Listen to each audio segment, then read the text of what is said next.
selling an archipelago of sea and sand.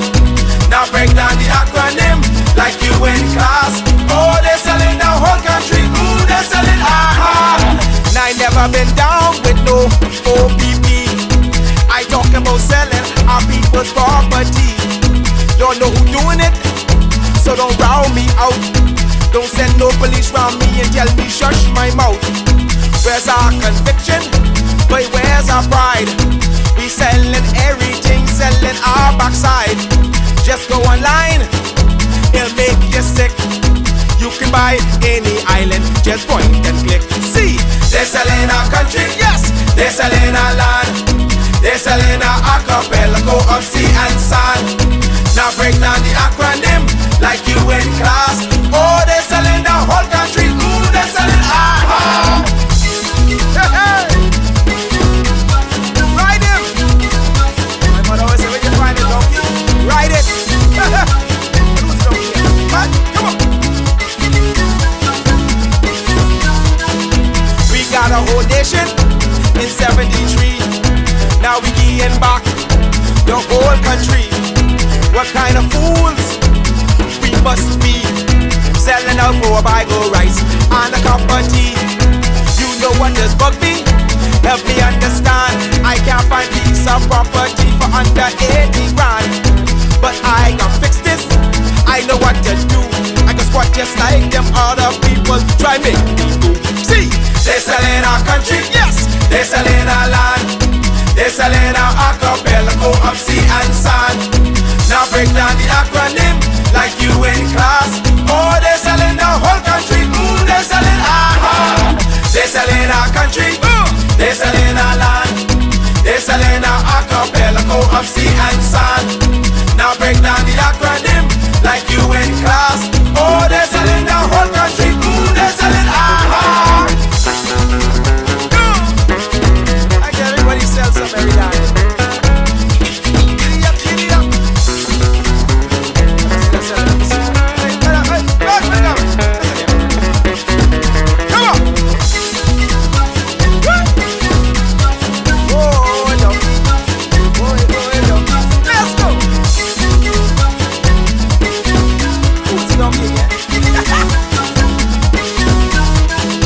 They're selling one island, he and they won't keep. What can be left for you and me? Is this the example? What's our kids to do? You want them have a sense of pride, or go selling too? Cause they're selling our country, yes, they're selling our land. They're selling our archipelago of sea and sand. Now break down the acronym like you in class. Oh, they're selling the whole country. Ooh, they're selling They're selling our country, yes, they're selling our land. They're selling our archipelago of sea and sand. Now break down the acronym like you in class. Oh, they're selling our whole country. Ooh, they're selling They're selling our country, yes man. They're selling our land. They're selling our archipelago of sea and sand. Now break down the acronym like you in class. Oh, they're selling our whole country. Ooh, they're selling They're selling our country, yes, they're selling our land. They're selling our archipelago of sea and sand. Now break down the acronym like you in class. Oh, they're selling the whole country. Ooh, they're selling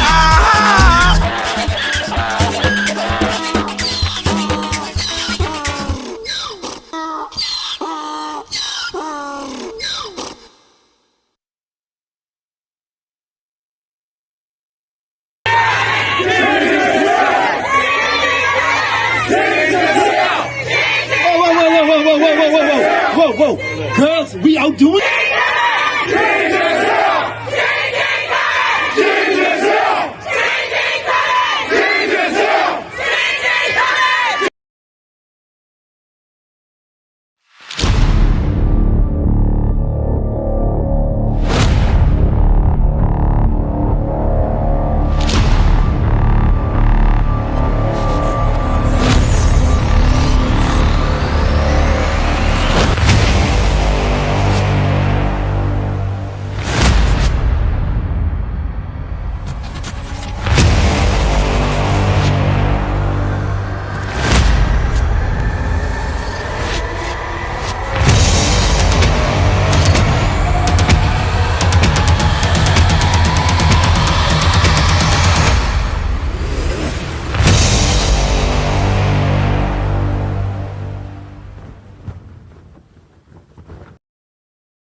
Good afternoon, ladies and gentlemen, and welcome to Lincoln Bain Live. We are back. It has been a fabulous Christmas holiday, but we are back to work. We are back in class. We are back to fighting for this one nation that we have, and that means a lot to all of us. We don't have anywhere else to go. We're stuck here, and so we have to fight for this. And so we enjoy our Sunday afternoons with you. We decided to take some time off and get ready because this year is going to be a powerful year. This is the year that we get ready for the battlefield. So thank you to all of you who have been making this possible. Thank you to all of you who have made this possible for us to be here. And we're going to get right to it. I'm sure you've seen the topic for all of this, for this live. And so if you're seeing the topic, you know we got some stuff to talk about today. We got to talk about, what might be one of the reasons they can't pay the civil servants or won't pay the civil servants. We're going to talk about all of those rental buildings that they have all over the place. So we're going to give you some sampling of some of them. And it's going to blow your mind. And some of it is going to shock you to see what the government is spending on and how they use rental buildings to really rape and rob the treasury. And so we're going to talk about that. You see in the description of this, you see where we're talking about the fact that, drug dealers is getting $1.1 million per quarter, which in the end is really about $5 million that they're getting at the end of it per year. We see where Rodney Moncur has an office, nice office. But why? So we're going to talk about that and a lot of other stuff today. We're going to talk about Bahamas Air and the situation there. Chester Cooper, you have some explaining to do. What's going on at Bahamas Air? What are you doing there? So we're going to talk about all of this stuff and some more today and continue to educate you about what's going on in the country. And the reason we have to do this is because the media doesn't seem to be dedicated to doing anything that's going to offend the politicians. And so we have to be the voice of the people to really put what's really going on out there. And so, again, thank you for tuning in. Thank you for a special year last year, but this year is going to be even greater and even grander. I got to spend some time with my daughter, my son. I got to spend some time, go up to New York and do some ice skating and spend some time in the cold. I went to watch the ball drop, and it was fabulous, But I also got to see a country that works, a country where things function properly. And so while I was on vacation, I got to observe a lot of things about society and things that we should have in our country to make it work even better. So I want to thank you for all of that. I got to come back to the Bahamas and then take another vacation from vacation in Bimini. I got to go to Bimini, and it was a fabulous time that I got to spend there. And I will say that I was there the same weekend that what's his name? Adrian Fox decided to have a freak off. I did not go there for that, nor did I go anywhere near that hotel while he was having a freak off. But I got to hear the disdain that a lot of Bahamians had for the fact that the prime minister would show up for such an event, that the prime minister would come to such a party while the country is burning and suffering, that he would come to a party and take pictures with women, barely clad women. I got to hear, even strong PLPs who are in Bimini who are disgusted by the fact that he would do that. I got, people had, said to me, you didn't come here for that free coffee. And I told them, nope, I did not come to it. I will not go anywhere near it. And I did not. But again, too, I was disgusted. And my concern was whether the taxpayers paid for him to go to that party. All right. And so thank you for all of you who are welcoming me back in the comments. Appreciate it.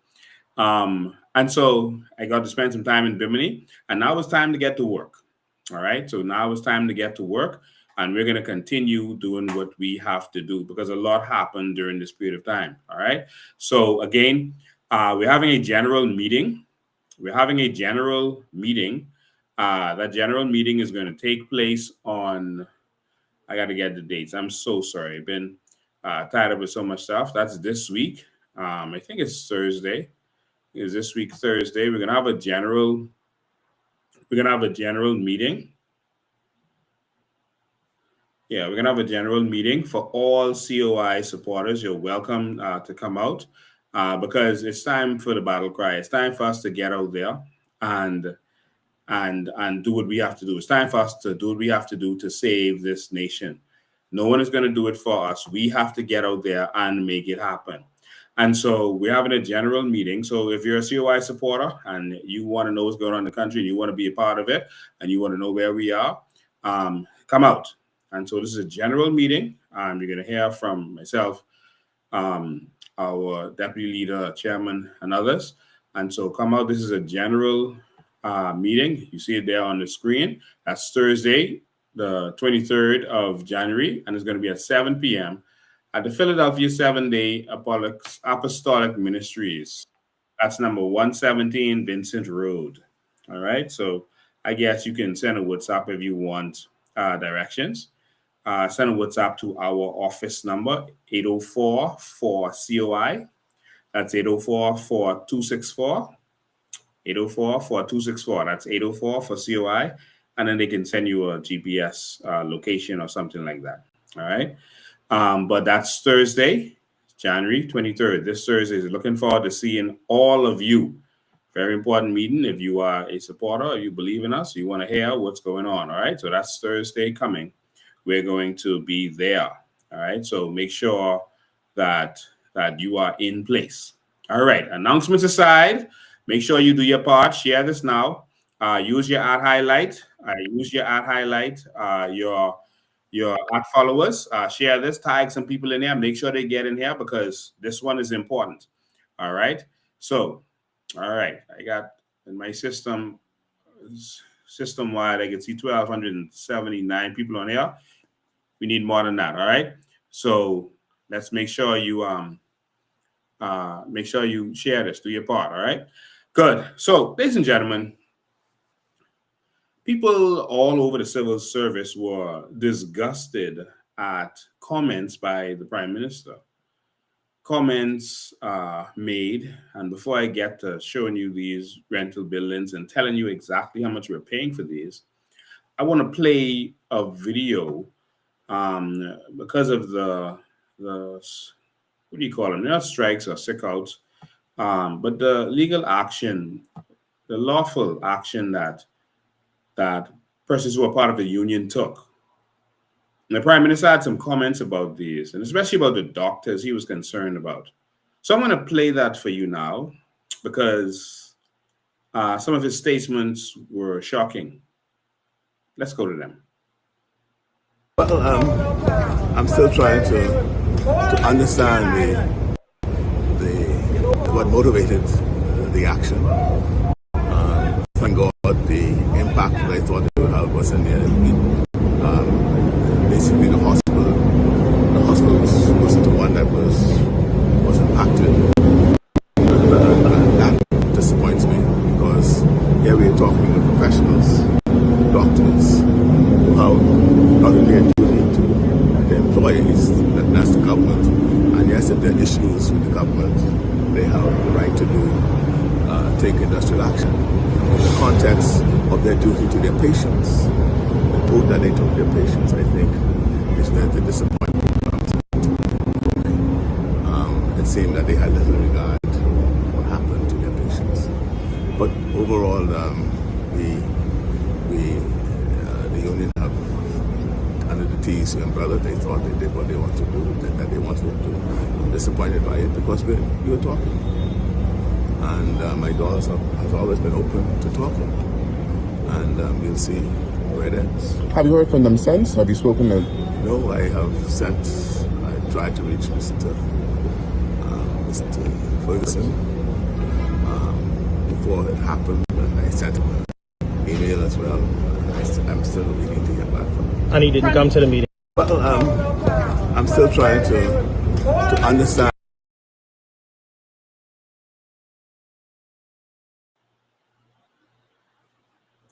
Okay, so I'm still trying to understand what this man is talking about.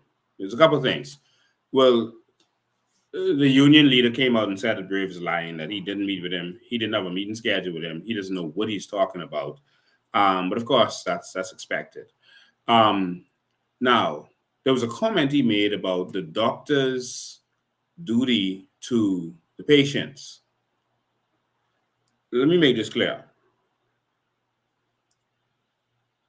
We, the government of this country, have a duty to the patient. The doctors are hired by the government. The doctors are hired by the government. The government is offering a service to the patient. We made it clear. The government is offering a service. And so the government hires the doctors to do a service, all right, for the government.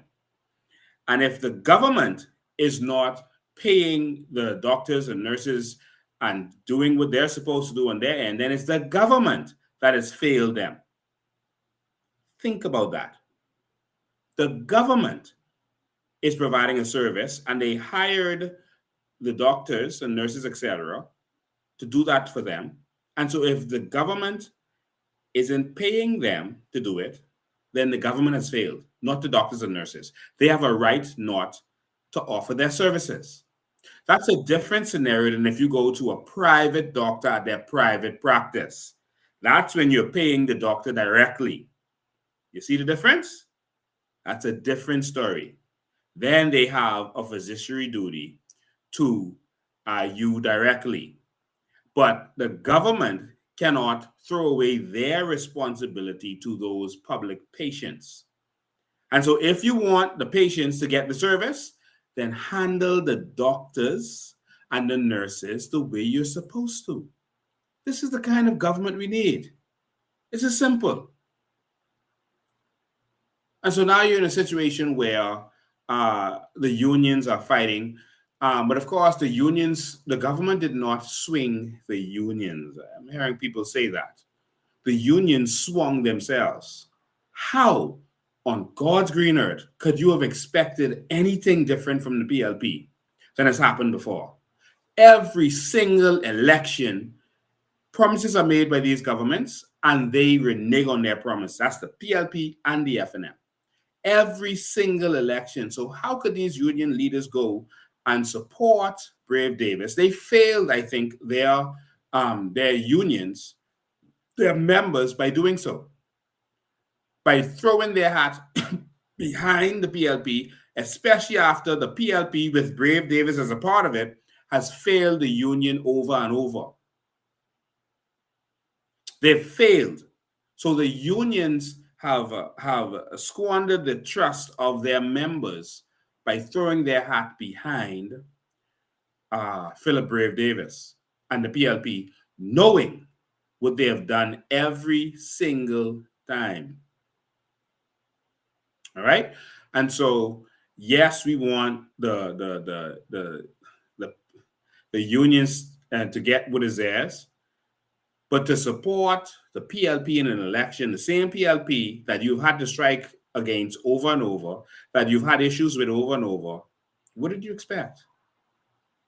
It's time for something new. And so, moving right along, y'all can't expect to get paid. All right. Well, first, before I go there, there's one thing to sign agreements. Every government signs agreements with the unions. Every single one signs agreements with the unions. And all of them fail to deliver. Celebrating when, and I said this when it happened, when the government started bragging about, oh, we signed this amount of agreements and that amount of agreements, they always sign agreements. Signing an agreement means nothing. And so the union has failed if they are letting the government celebrate for signing agreements. What's the point of signing an agreement, agreeing to give persons more money in overtime, and then never give them the overtime? Celebrate when they deliver. That's the dispensation that we're moving to. Celebrate when they deliver. And even then, it doesn't warrant a celebration because they're just doing their job. But if you're going to celebrate, don't celebrate signing. That's like groundbreaking. They have so much ground. This government has had 66,666 groundbreaking since they have been, and that's a facetious number, since they have been in office. Every 2 days, there's a groundbreaking. They even celebrated the opening of Accident Emergency last year. Accident Emergency still isn't open. They went and celebrated putting up one wall at the Cat Island airport. They still haven't done anything with that airport since then. It hasn't finished. They having groundbreakings everywhere. So all they doing is breaking up the ground. This is an earthquake party. They just breaking up the ground and doing nothing after that. So that brings us to one, you can't expect the government to deliver for you and allow them to party. You have to choose if you want a government that is partying and if you want your overtime, your back pay, and your salary paid on time. You can't have both. And so if you want a government, if you want our leaders to be able to party and travel and live their best life, you have to be reasonable. All right? So it seems like we love choosing governments to party and travel and live their best life. So if you choose that, then you can't expect to get paid on time. You want to see your politician and their wives in their good suit and wearing a big, nice hat, going to see the queen and the king. That's what you want. So how can you want that and want to get paid on time? You have to choose, apparently. And so if you keep voting for that and celebrating that, then what do you want? When the government is going to have a $86 million budget for a term for prime minister's travel, how do you expect to get paid? How do you expect them to fulfill those agreements? But if the union doesn't complain about them spending the money on other things, if they don't fight against them spending the money on other things, how do you expect to get what you're owed? Just leave that alone. Brave need to travel. You know, there's probably a period in his life he couldn't travel.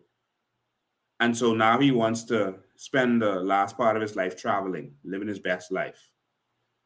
And so just leave him alone. Let him travel. The nurses don't really need their pay. The doctors don't really need their pay, but Brave needs to travel. Is that the country we want to live in? Traveling aside, and the Free National Movement is no better because after we held their feet to the fire, Pinta did what he always does, just makes a statement about it, about Brave them traveling. And then Brave said, hey, Pinta, okay, I traveling too much? Well, come travel with me then. And Pinta said, oh, yes. I'm there, bags packed. So Pinta grabbed his bags and started traveling with Brave. Seriously? And so they're no better. And so we don't want to swing to them. Now let's go to the highlight of today. I'm about to reveal some things to you. Make sure you're sitting down for this. Someone tagged Rodney Moncur. I want him to explain this to me. The government has had a terrible time dealing with crime.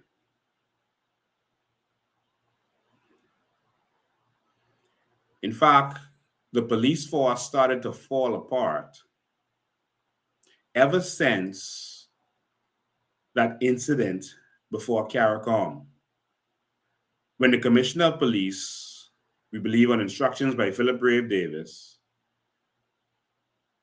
went on Goodman's Bay Beach and attacked innocent civilians, exercising their right to be on a beach. I went to Bahama to have a press conference to talk about these corruption issues, the legal immigration issues that was very prevalent at the time. The news isn't covering it anymore, even though the ships are still coming and they're coming by plane over and over. They're still coming in droves. I have some videos here that's going to blow your mind.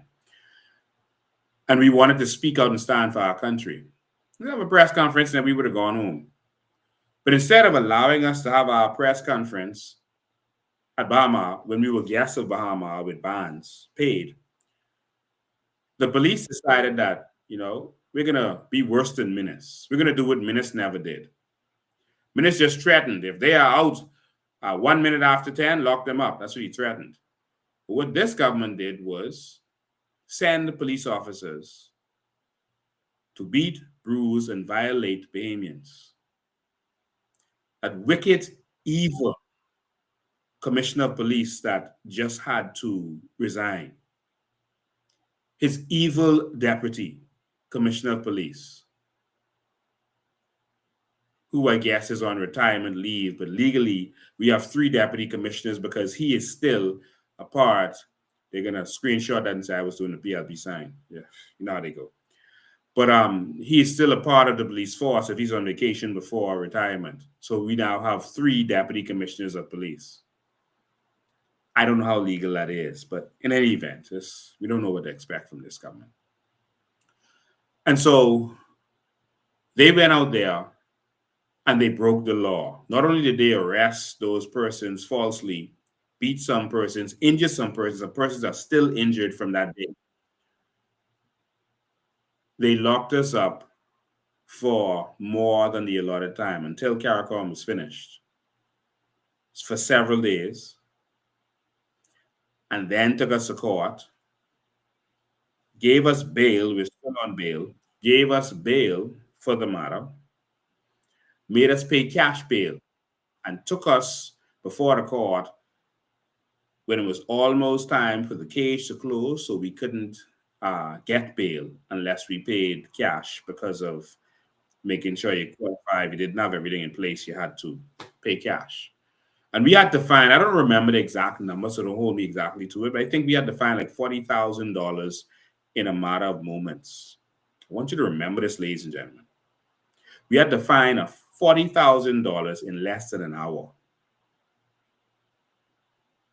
With the persons they arrested, I like to see people putting up posters, or memes with our people on the corner with jobs, et cetera, et cetera. And all of the people they have in those pictures are entrepreneurs, people who want to see change in this country, people who could afford to not go to their job but come out and protest. And so they happened to arrest entrepreneurs, business persons, who was able to find that $40,000 along with other persons who came out to donate it. And so I thank you took the sacrifice for your country. They think that you're like PLP supporters or whatever, where the only people who come out to protest or to speak out are people they paid a little $50 or who don't have a job, etc. But they don't realize that the people attracted to this movement are academics, independent-minded persons, entrepreneurs, etc. And that's why we're able to do what we do. But we were able to find that. And since that evil, wicked commissioner of police, who's now retired, who said he retires with his head high. No, you don't. Because when you send police officers to beat and abuse innocent elderly women and men and other Bahamians, you are evil and you should be arrested for crimes against humanity.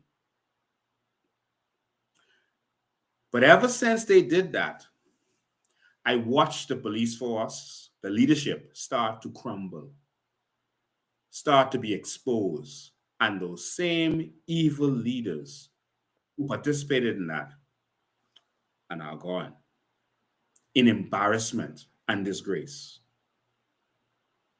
I want you to know that God don't sleep when you touch his people. And so I believe that what happened since then with the police force that has never happened before in this country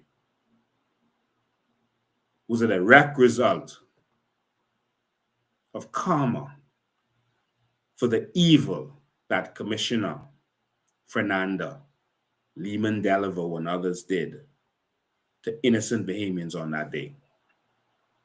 We now have a lawsuit pending to deal with them. I believe that. And I don't think that God is finished with them yet. I watched Brave Davis' administration crumble after that. I spoke to Brave myself at the House of Assembly. And I said, Brave, why would you do this to innocent elderly women and other persons? Why would you do this? He said, well, you can't believe me if I didn't know. He said those words because legally, if he knows, then it's a crime against humanity. So he said those words. He's going to play like he didn't know about it. Fernanda did that on his own. And so that's why he had to respond that way. That was a legal response. But of course he knew, and it was all over the news, and he didn't do anything after. Some persons had to come up with $4,000 for bail for this simple thing, you know. We literally signing in for unlawful assembly. Think about that. Signing in for unlawful assembly. And I watched everything crumble for this government and for the police force. And it's only just begun. There's more to come. But we can talk about that another day. So let's go to what we came to talk about today. This government and other governments is not just the PLP. It's the PLP and the F&M practices. What they do, this country makes $3 billion a year. Every single year, this country makes $3 billion with a B dollars. Did you hear me? $3 billion. This time is going to be about 3.5. They take portions of that $3 billion from the Treasury and funnel it to themselves and their cronies using contracts and things like rental agreements. The government is presently renting vacant buildings. Right now, as we speak, there are buildings that the government is not using that they are paying rent for, wasting our money right now as we speak. We'll get to that another time. And then there are other wastages. And so bear with me as we go through some of these. And some of them we have images of and some we don't, but we have figures. So you can actually see get an idea of the kind of wastage that has been going on in this country. Make sure you're sitting down for this, because I will not be responsible if you hurt yourself when you hear this. So let's go through some of them, one by one. So the government is spending, I think it's over 21,000. I'll give you the exact amount. The government is spending $21,780 in rent, plus electricity and water and cable, etc., for an office for Rodney Moncur, a political hack, to be paid for as a national security advisor, wasting our money. But yet they don't understand why the people are angry when the police reservists can't get paid on time. I'm hearing that police reservists still aren't paid. The people at the parliamentary registrar who worked during the by-election, still not paid. Still not paid. But they can pay Rodney Moncur $60,000 plus give him a government car, plus $21,780. And everything I'm telling you today, I've seen with my own eyes. I've seen the documentation. Everything I'm telling you today. Tell them come challenge me. $21,780 plus. So when you add the utilities, you're probably going to be almost to $30,000 for an office for Rodney Moncur that he don't even go to at the GEMS building. And so we reached out to try to see if we could locate that GEMS building. And we saw a building that is called the GEMS building. See if this is it.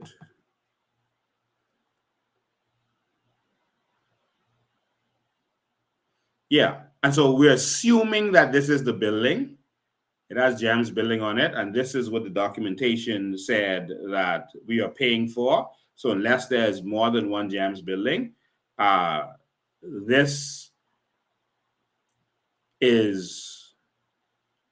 paying for an office in this building, allegedly for Rodney Moncur, but they are paying for an office for him. and it's $1,815 a month, which is the $21,000 plus that I told you about for Rodney Moncur. Wastage. All right. And so you should be able to tell why the people are angry, why the people are sickened by the fact that all of this wastage is going on and they can't get paid on time. So we'll move right along to the next one. Let me move the chat off the screen because I want you all to see these billings properly. All right. So I leave Rodney Moncur's potential office. So we can't confirm that that's the office, but that's the GEMS building. And the documentation that we have here is showing that they're paying for a building called the GEMS building for Rodney Moncur. All right. But this one is on East Street. And I heard he has an office on Nassau Street. So we'll assume that for now. But the amount that's being paid for his office is legit. All right. Let me go on down the line. So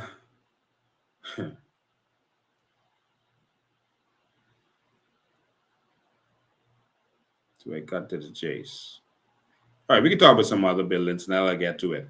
The testing and evaluation building, you know, that's on Harold Road. They're paying $8,000 to Marcel Wilkinson for that, to Marcel Wilkinson. And so you could look into that, or someone here might know any background, but they've been paying that for a long time. They've been there for a long time. That's just $8,000. That's a small thing. Paho, they're paying $13,200 for an office there for Paho. The Bureau of Standards. I want to show you all the building that they have an office in. The Bureau of Standards. All right. And I'm going to put this out in a documented form for y'all so y'all could share that around so everyone could get an example of what's really going on. The Bureau of Standards, let me pull that up. Just give me a sec to get that for you. The Bureau of Standards. Okay, got it right here.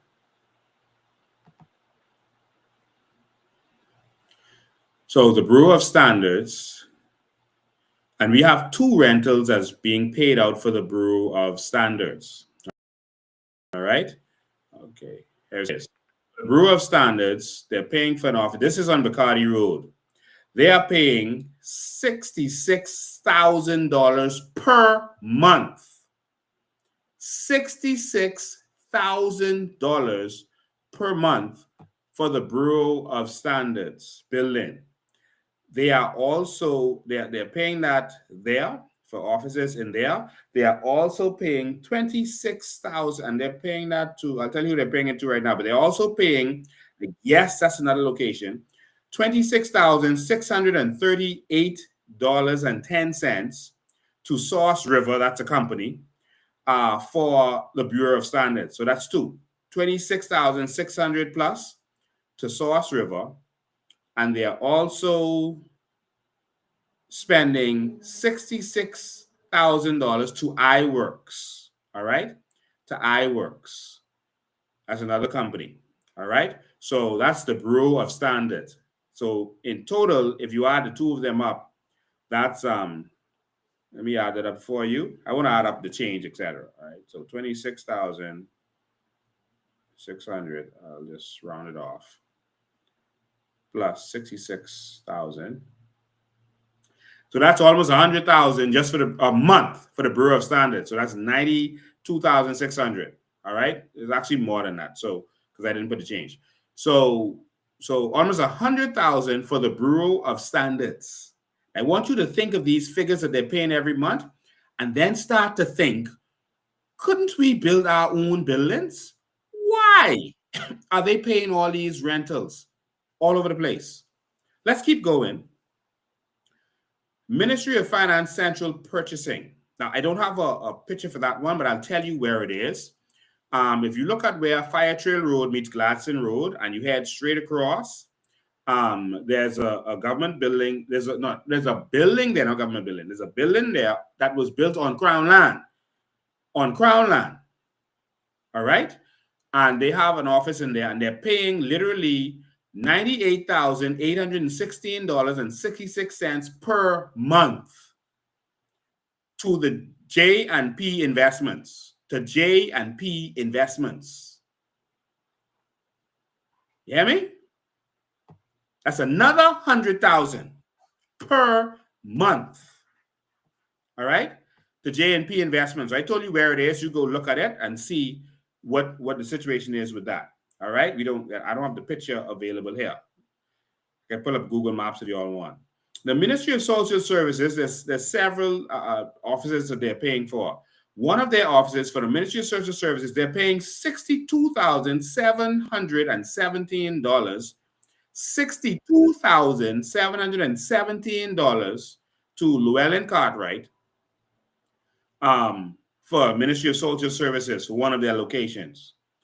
They are also, there's another one, the Ministry of Education Division, Security Division. All right. So again, we don't have a picture of that one either. The Ministry of Education Security Division. The Ministry of Education Security Division. They're paying to Milo Butler and Sons. All right. So we guess that's on Carmichael Road. They're paying $120,000 per quarter for that to Milo Butler and Sons for the Ministry of Education Security Division. Just that Security Division. That's, what is that? That's 120,000. All right. Now, Inland Revenue to Milo Butler, to MBBS Legacy. I think that's Milo Butler, Bounton Butler and Sons Legacy, but the company's called MBBS Legacy. They are, and so this is Inland Revenue. So we got a picture of that. We're gonna pull that up for you. Let's pull it up so you could see it. So for Inland Revenue, they are spending. Give me a second. Let me pull that up. I think this is it. Yeah, that's it. For Inland Revenue, they are spending $78,000 for this office here. They're paying to the Butler family. All right, $78,652.57. All right, $78,652.57. That's for Inland Revenue, the billing you see there. All right, 78,000. You see how much money that is per month already? They could have built that building and the mortgage would have been less than that. The government could have used sovereign credit to borrow that money, and their mortgage from borrowing would have been less than that. All right? For this little building with the concrete slabs, they used to build it in a cheap way. You see? Next. This one is going to blow your mind. All right? Let me pull this down while I talk to you about this one. This one is shocking. All right? We don't need a picture for this one. The office of the Speaker of the House and Defense Force Unit. The office of the Speaker of the House. They are paying to Parliament Properties. Parliament is a government. They are paying for the office of the Speaker to Parliament Properties. Guess how much they paying for the office of the Speaker? $23,376.13 per month for an office for the Speaker of the House. They are renting that from themselves. All right? Per month. That's almost $24,000 a month for the office of the Speaker, and you're paying that to Parliament Properties? They have us for fools in this country. Y'all make sure you're sharing this with your friends and family. Let's keep going. I see someone asked with the old BOB building. I have the exact figures. That one will shock you too. We'll get there. Next,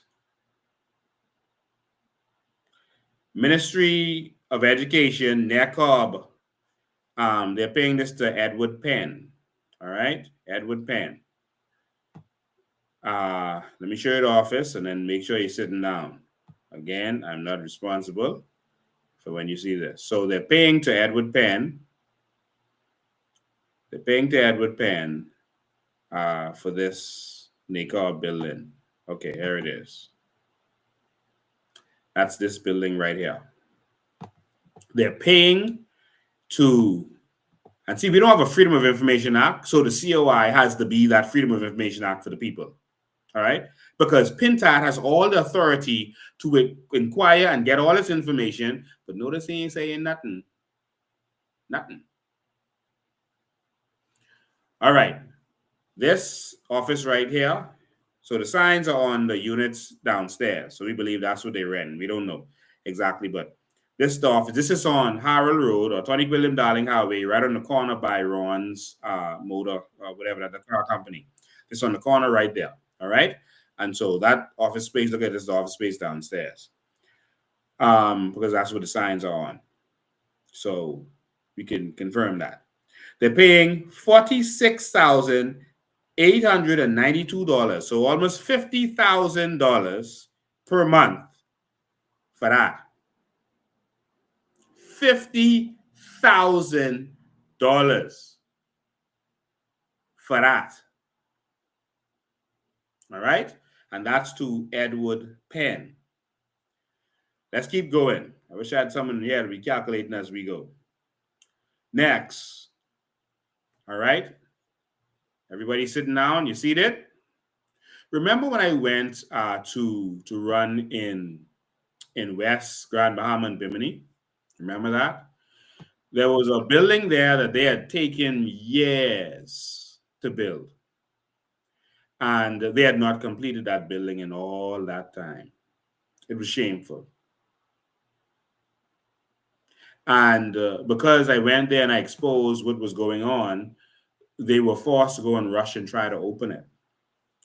That building was being built by some, and they did a good job building it. The workmanship was good. But it was being built by someone who was arrested for drugs, I think, and money laundering, convicted. And so that building wasn't going anywhere until we went there and we exposed that fact, and they kind of opened it. And so they continued. And so that building, so that person is being paid rent for that. So that was built for the government to rent. And so the government doesn't own that now. The government is renting that. So don't mind them making you think that, oh, we opened the building. No, no, no. They opened that to pay rent. All right? They opened that to pay rent. Someone said they think Penn is dead now. Yeah, it'll go to his estate. Right? So they opened that to pay rent. Let me show you how much rent they're paying. They're paying $1,157,687.97. Let me repeat. The government is spending, and that's quarterly. The government is spending every quarter $1,157,687.97. This is almost $5 million a year with other expenses. That's going. The government could have just put up the 10 million or whatever they needed and built that. Do you see how stupid this is? And they are paying that. The company they formed to pay it to is called PPP Investment and Construction Company Limited. I'm calling the exact figures and the numbers so the government knows I have it. All right? So they know that this is the exact figures. So PPP Investment and Construction Company Limited. That's the company they formed. That's the name of the company that they're paying the money to. All right. And so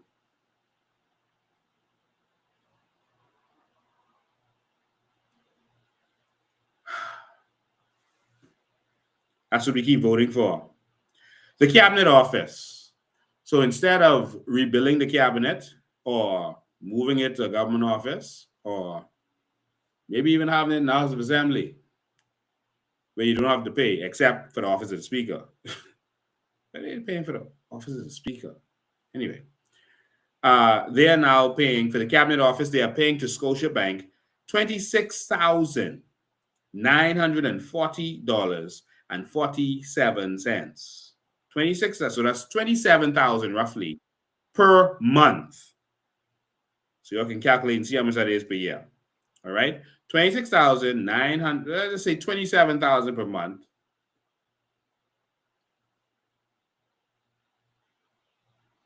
All right, so that's 324,000 per year that they are paying.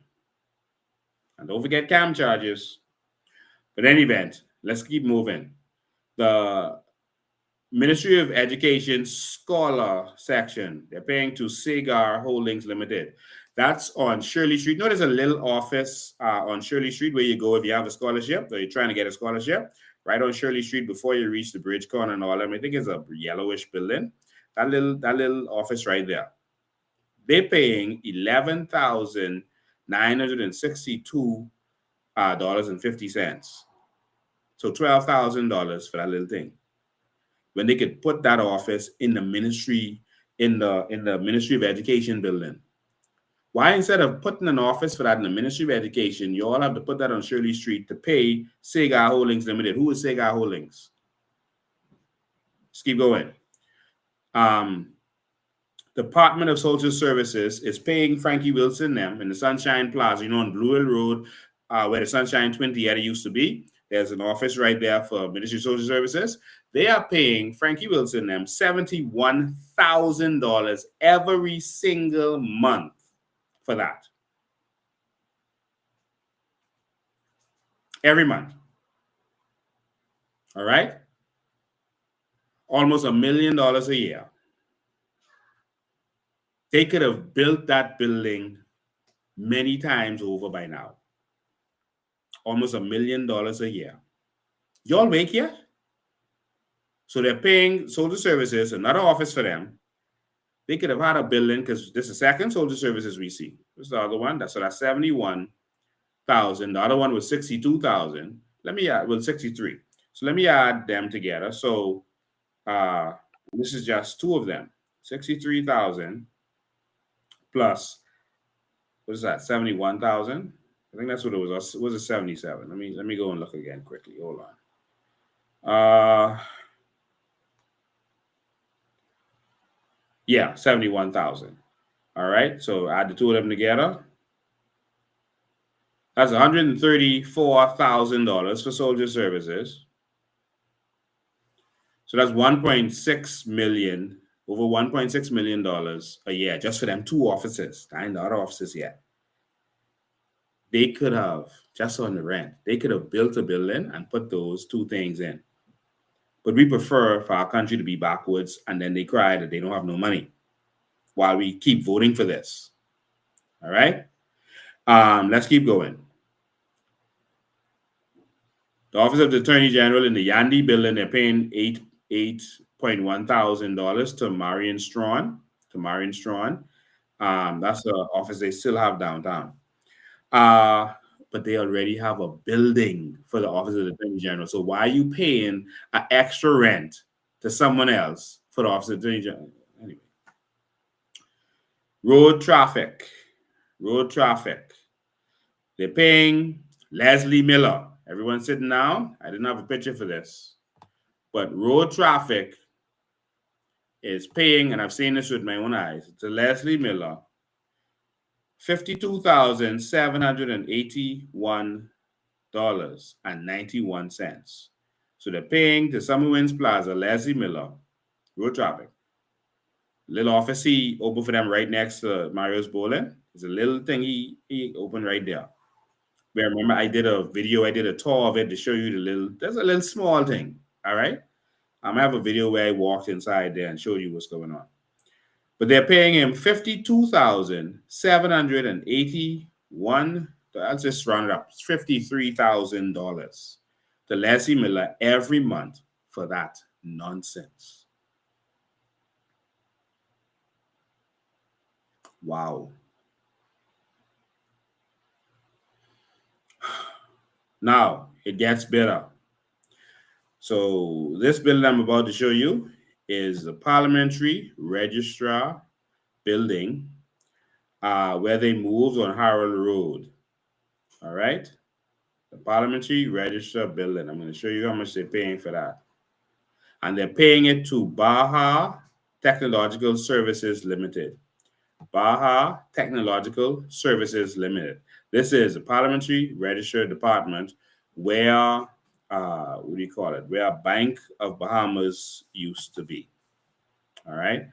And so this is where Bank of Bahamas used to be on 20 Williams Darling Highway. That's the building right there. They are paying $246,400 per quarter.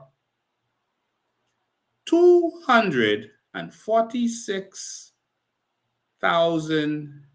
So $250,000 per quarter. That's $1 million a year for just the office. Now they ain't this whole building, you know, because a part of this building you see in is the union. All right, the NACCU. Just the part, the office where BOB was, they paying $250,000 per quarter. They're paying $1 million a year for an office. $1 million a year for just the office where Bank of Bahamas was. Was Bank of the Bahamas paying that? I guarantee you Bank of the Bahamas wasn't paying $1 million a year for that.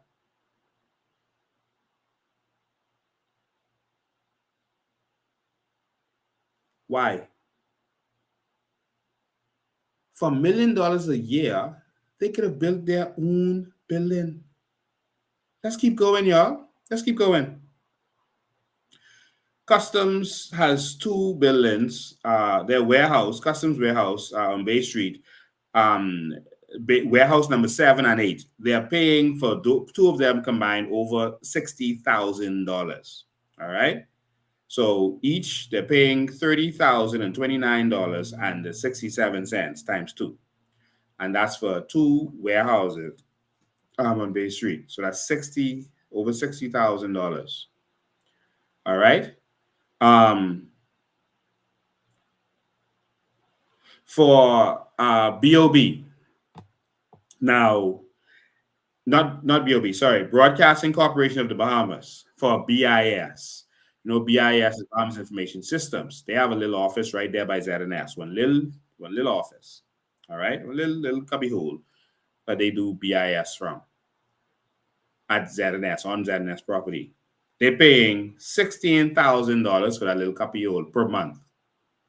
So it's the exact numbers is $15,972.83 for that little cubby hole. $16,000 per month. And they are paying that to the Broadcasting Corporation of Bahamas. So they're paying themselves. Okay. The Ministry of Tourism has a bill that they're paying $18,287 to Alpha Kid. All right, Alpha Kid. So you'll go figure out who Alpha Kid is, or we'll expose these later because I'm trying to rush through these. I've already been going for an hour. The Passport Office, I don't have the figures on that. We'll get back to that. They're paying that to Basin Enterprises. All right.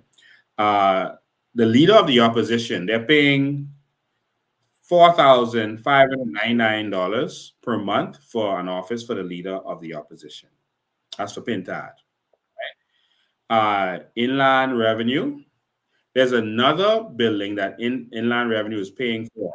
Now, make sure you're sitting down for this because this is literally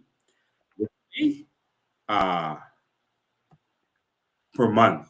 that you're about to hear. So I already showed you what they're paying the Milo Butler them, but this other person, they're paying more money than they're paying to Milo Butler and them. Another location. I'm going to show you the location now. Do you remember where Royal Bank was on Carmichael Road? Well, there's a picture of it. So Royal Bank was here on right on this side, I think it is. Um, Royal Bank was here. It was Royal Bank and Finco in there, I think. And Royal Bank was here. And so they are now renting that because Royal Bank moved. Now how much they're paying? They are paying to Philip and Carolina Benaby. All right. That's right, people doing courtesy. They are paying to them $110,000, $110,400 and 64 cents. $110,464 per month. All right, so I'm going to put 111 just to calculate it. That's $1.332 million per year. Now, all these millions for these little buildings, you don't think they could have built a building and the mortgage would have been less than that if they had to borrow for it, which they don't? They could just cut down some of Fred Mitchell and Brave Davis trips. Do you hear these figures? And so that's just the office, just on one part of this. So the Ministry of Tourism in the British Colonial Hotel, they're paying about $50,000 for that. That's $48,938 to the British Colonial. They're also renting from Christchurch Cathedral, Office of Ministry of Tourism, for $8,000.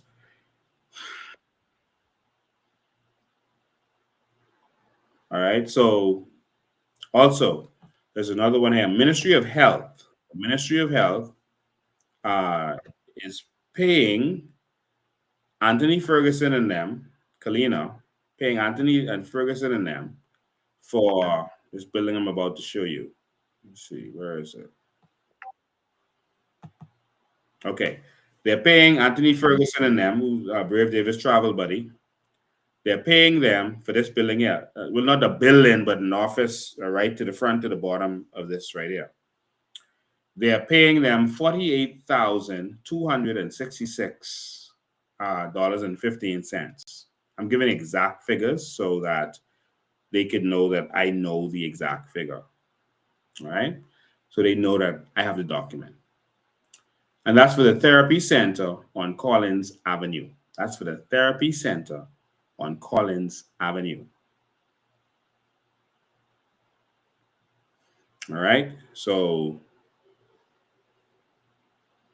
yes. And so that's to them. So that's $50,000, another $50,000. Do the math. And don't you think the government could have $1 billion with a lot of different departments in it? And that's why the plan that we're going to present to you is going to do just that. We're not renting these buildings from all these people.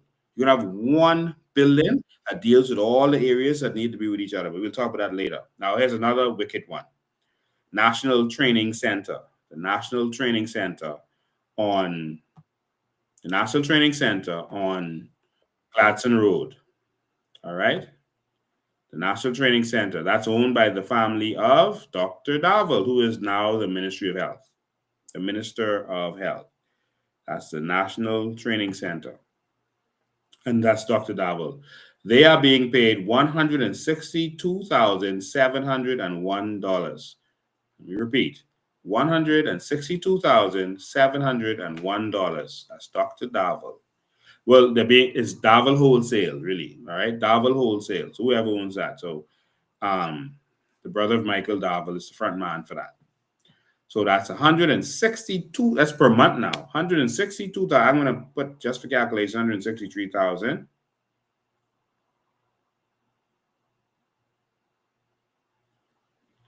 So they're paying them about $2 million per year for that. They could have built that probably for $2 million. But they are paying them $2 million per year. to politically connected persons. All right. Let's keep going. Disaster relief. They're paying to Dockendale. That's the company. $24,000 for the disaster relief. I believe that's on Gladstone Road. The Register General's office. All right. There's 2 figures for the Register General's office. There's 3. Yeah, 3 figures for the Register General's office. All right. So it's complicated. They're just finding reason to just pay out these monies. Don't you think we should have our own building for Register General's office? Why are we renting that from someone else? Our own secure, high-tech building where we can scan in documents, put them on the blockchain. Shouldn't we? Anyway, Register General office, this is where one of them is located. So more than just them are in here. So they don't think they're getting the whole building. They just getting certain parts of it. All right, because other companies are in these buildings also. So they're getting office space. So the first one for Register General's office, they're paying $46,748.24. They're paying that to FinCEN Limited. $46,000, so almost $80,000 they're paying for the office right there downstairs, right there in this office. All right, or one of the other offices, I don't know.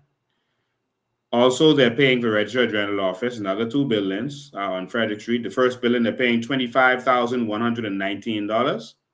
The next building, they're paying $12,089. $12,089. So between the 3 of those buildings, boy, that's some crazy math. All right.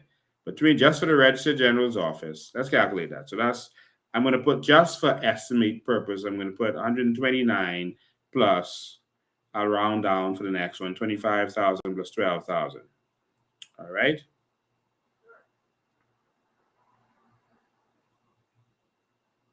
Plus, let me see, 129 plus 25 plus 12. All right, 129 plus 25,000 plus 12,000. So they're paying $166,000 per month. All right, times 12, that's $2 million. It's 1.992, so just short of $2 million. They're paying for this little office space in there, and the next office space across the road. Seriously, Bahamas, this makes sense to you? Think about that. Okay, so that's another $2 million for that. You see how much millions we're talking about? Per year, every year. They're putting in person's pocket. For Bahamas Food Security, they're paying iWorks again. This company came up again. Another $11,550 for Bahamas Food Security. I don't know where that is. For Ponciana SPV, and I'm told that is CAM charges and all that goes with one of the buildings, $1 million they're paying. And I'm thinking that's, I'm not going to say if that's per month or per quarter. I'm going to leave it there, but that's what they're paying. But I have all the CAM charges. I don't have that one in front of me. Now, this is a serious one. All right, it's a serious one. Now, we don't know exactly where this building is, so we have to do some work on this. But for the Ministry of Labor, Immigration, and DRA, does anyone here know exactly where that is? The Minister of Immigration, Labor, and DRA. That's disaster recovery. All right, the Ministry of Immigration, Labor, and DRA, or Labor, Immigration. Could this be the new building that they're getting renting from, what's his name, Adrian Fox? Or is this another building that they are already using? But if anyone on here knows where one building that already has Immigration, Labor, and DRA, please let me know. I'm going to look in the comments. Please let me know. But in the meantime, there is, you pull that up for you.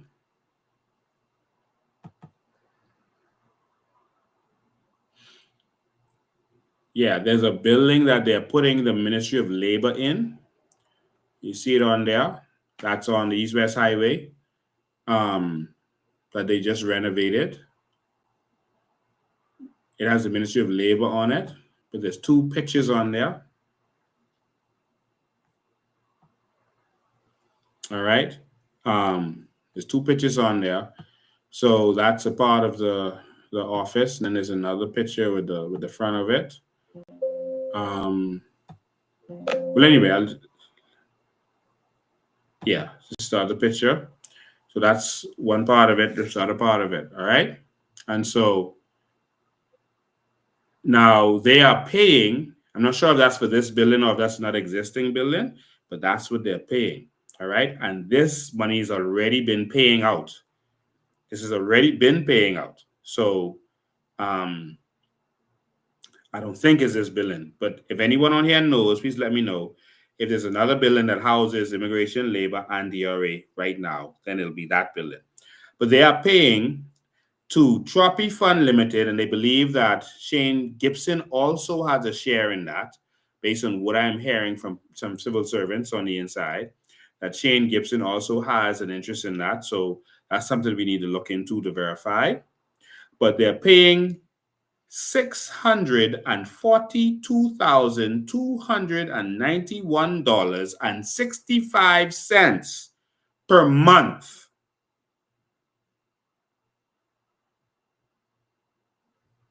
$650,000 round off, $650,000 per month. $650,000 per month. Jesus. How much is that per year? 650,000. Let's round it up. Times 12. That's $7.8 million per year. $7.8 million. They could have bought and renovated this for themselves. So what they paying a year? $7.8 million per year, every year. Yeah, someone said that's Fox Mom's name. Yeah. Jesus. So again, I don't know if that amount is for this building or another building. I suspect it's for this building because I don't know if another building that has immigration, because this is what's on the document. In the document, it has immigration, labor, DRA. All right. And so I don't know if that's that or if there's another already existing building. But if there is, whatever that building is, I don't know what building, they should be paying $650,000 per month. I think that's that. And they've been paying this. They just start paying that. All right? Because they're talking from invoices.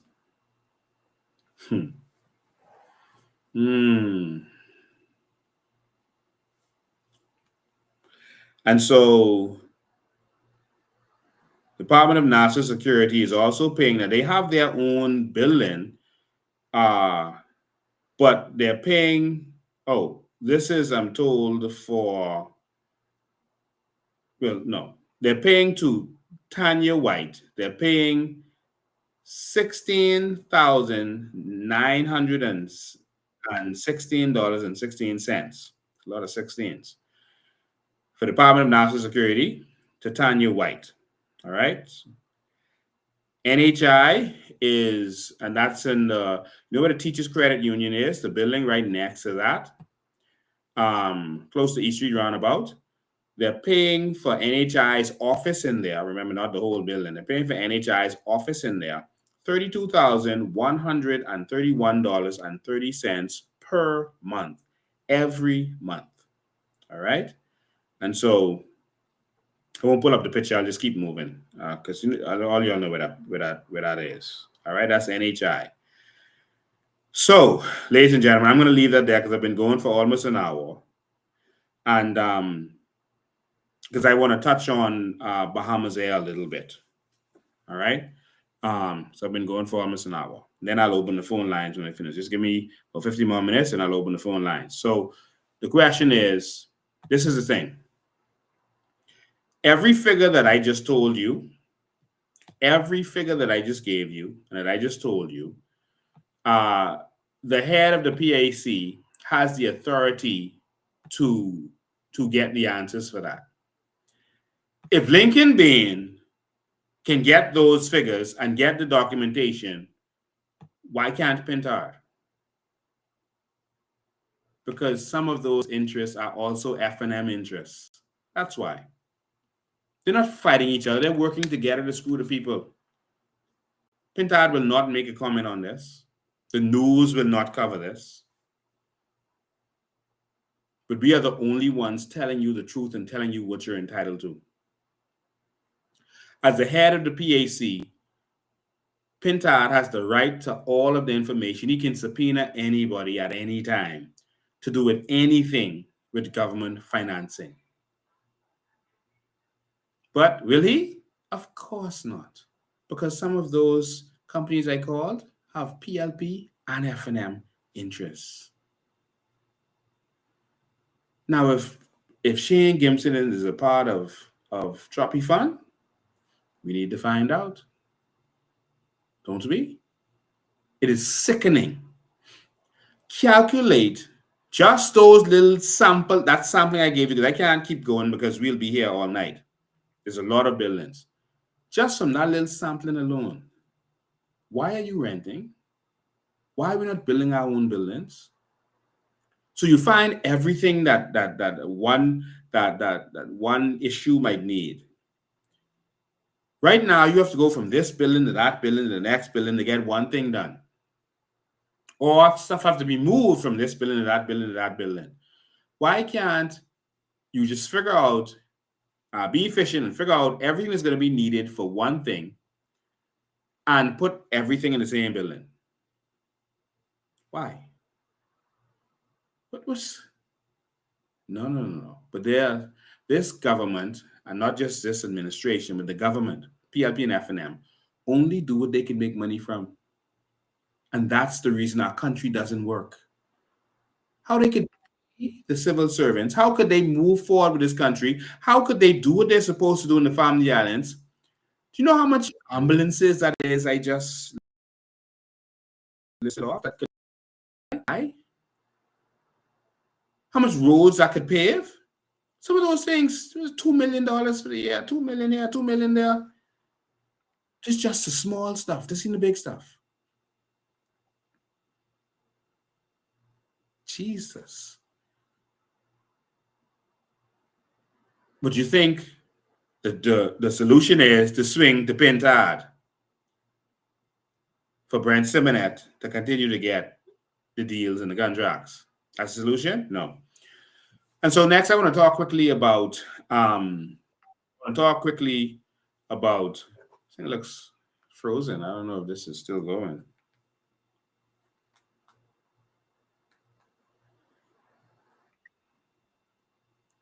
I don't know if you can still hear me. I have it on YouTube in front of me, but I don't see it still going. I'll just cross-check that. Give me just one sec. I'll talk quickly. Okay, yeah, it's still going. I don't know why I was frozen before. All right, but it is blurry. That's pretty bad. I'm so sorry for YouTube viewers if it's a little bit blurry. All right, but get the information. So, Bahamasair, what Chester Cooper and the government has been trying to do, the ground workers at Bahamas Air are paid by Bahamas Air. They're on staff. And so their job is to make sure your bags get on and off of the plane on time, etc. They've been understaffed for a very long time. And as one of the reasons you have delayed flights is because they only have a few people who have to do all this work. So of course, you're going to have delays. Now, what they're trying to do is transfer them to NFS, okay? NFS, Nassau Flight Services, is also a ground service that deals with international flights.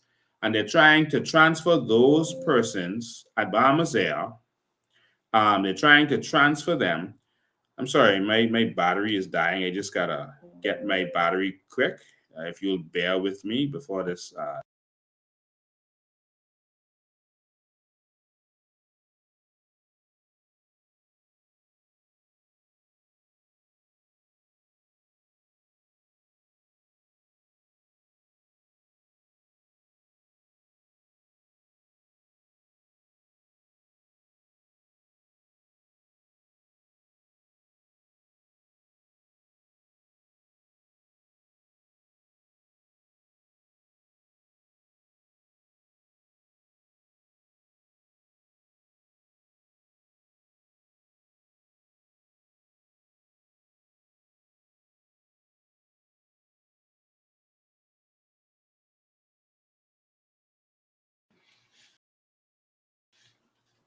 Okay, apologize for that technical difficulty. So Bahamas Air is trying to transfer their ground services then to national flight services, where they're going to pay more. We estimate more, probably millions more. They're going to pay more because they pay per flight. All right. And so they're going to have to pay more. So why would you go from your staff doing it on a salary to paying national flight services? I'm trying to find out who owns national flight services, if it's government or private, etc. Why they're trying to make Bahamas Air pay more money. You should be trying to be more efficient. It could never be more efficient to have a middleman.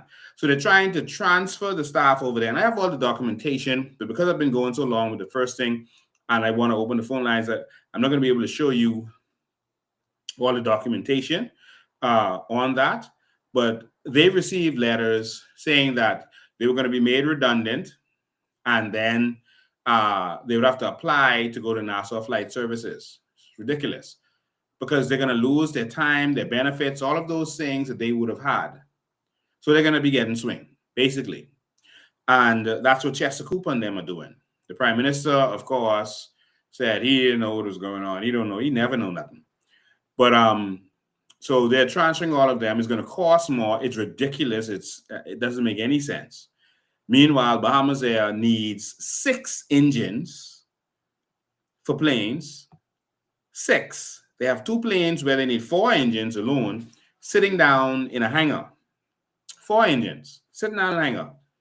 But they want to spend more money by transferring these workers over to, and here's the planes in the hangar. All right. Here's the planes in the hangar. There it is. 2 of their ATRs right here in the hangar. Need engines. They need 4 engines for these. And then they need another 2 engines for some other plane. Sitting down. But one, you're not paying them on time. And plus, you're going to move the staff over to National Flight Services and then pay more money for the same service that your staff is going to be doing on salary. This is ridiculous. And so the staff don't want that to happen. They don't want to be transferred. And so they want that to stop. None of these things make sense. But what I want to do is I keep talking. I want to open the phone lines. What do you think about all these rentals? Do you have any information? Do you know anything about any of those companies or persons that I named? Give me some information. Oh my God. Okay, you can call, WhatsApp call, or regular line. You know the number, 803-5995. I'm opening the phone lines, 803-5995 is the phone number. And if you're just tuning in, remember, we're having a general meeting, because a lot of you weren't on hand at the beginning. We're having a general meeting for the COI. And so if you are a supporter, we're looking forward to seeing you there on Thursday, this Thursday at 7 p.m. And of course, I'm going on walkabout tomorrow. We're going to meet at our headquarters at 4 p.m. So if you want to come and walk with me and support me and help me to win Pinewood back for the people, meet me at the Pinewood headquarters tomorrow at 4 p.m. All right. And if you're a supporter, if you want to know what's going on, we're having a general meeting. You're going to hear from us on that day. You're going to see what the way forward is, etc. A general meeting is going to be on Thursday at 7 p.m. It's going to be on Thursday at 7 p.m. Just hold the line 1 second, caller, while I give out this information. Just hold the line 1 second. It's going to be a Thursday at 7 p.m. And it's going to be at Philadelphia 70 Apostolic Ministries. You can actually put this in Google Maps and it will come up. Philadelphia 7-Day Apostolic Ministries. It's on number 117 Vincent Road, St. Vincent Road, all right? Just west of Silver Gates. And so we're looking forward to seeing all of you there out and support. Let's go to phone lines. Good afternoon, you're live. Good evening, Mr. Bean. How are you, sir? I am awesome, man. It's good to know that you are back live once again. You know we miss you. Thank you, my brother. I miss you all too. Absolutely. And so we appreciate the fact that you decided to come back such a time as this. Yes. Now, concerning 8 Mile Rock, the building, you remember, was the by-election and the government decided to open up the building there, the government building there, so on and so forth. You still saying that they are renting. I tuned in when you were speaking. I want you to clarify that for me. They still renting? Do the government own that building, the big pink building, or what's really going on with that? No, the government is renting that building, and they are paying rent to. I'll give you the exact information. Mm-hmm. They are paying rent to. Is a long name. Let me get it for you. PP something, construction something, you said it. Yes, and they're paying over $1.1 million per quarter. So that says to me that PPP Investment Constructions Company Limited. Yes. So the government or the Bahamian people do not own that building, period. That is what it says. Wow. Boy, I really thought that was the government owned. No. Wow. So important the freedom of information is, man. Yeah. So when you hear PPP, and I've been saying this for a long time, once you hear PPP, that's a crime happening. That's criminal in our system because it's just corruption. All right, and that's my opinion. And so PPP, in my opinion, means public-private piracy. I see. So in our culture, whenever you see that, not in other countries, when you see that, they are trying to find a way to use our public resources to funnel money to their cronies and to themselves. So they are paying $1,157,687.97. That's a lot of money. And you're saying they're paying that per annum or monthly? No, they're paying that one quarterly. So per annum is just under $5 million. Wow. So that's about $25 million to $26 million every 5-year cycle for government. Yes. Pretty much. Yes. Wow. Yes. And they could have built that building for what they're paying for a year. I got you. Well, I just wanted to clear that up to make sure I hear because I tuned in right when you were speaking on that. All right, my brother. Wow, this is the state we find ourselves in. Continue to do well. Good night. Thank you, man. So the numbers are, sorry, I have this on silent. Oh, sorry. The other number was on Do Not Disturb. I'm so sorry. I see 7 of y'all called in already. You can call back 803-5995. You can call back 803-5995. You can WhatsApp call. Sorry, I had it on Do Not Disturb. You can WhatsApp call or call on the regular line. I had WhatsApp. Okay, you're back. Good evening, you're live. Good evening, you're live. Good night, Mr. President. How are you? I am awesome, man. How you doing? Well, listen, it's always a pleasure to hear you. And back and fuel up and ready to go. You more fuel up than Bahamas Air with them rundown planes. Yeah, man. Ready to go. Listen, you know America stopped flying into Haiti, right? Yes. Because I think one of those planes was shot at, right? Yes. So why you think we still flying in Haiti? It got to be some sort of conflict of interest or some sort of gain that these boys are getting. Why that plane? But we know why they still flying into Haiti. We know why. Well, they're still flying into Haiti because that's how they make money. That's customers they bringing in. They're gonna sell them papers. That's why the engines on them Bahamas airplane burn out, buddy. Yeah. That's why they Yeah, boss man. You get 138. Yeah. look, Yeah. I close on this. Just stay tuned to the TV tomorrow, the boss back. All skullduggery after tomorrow when Donald Trump gets sworn in, stop.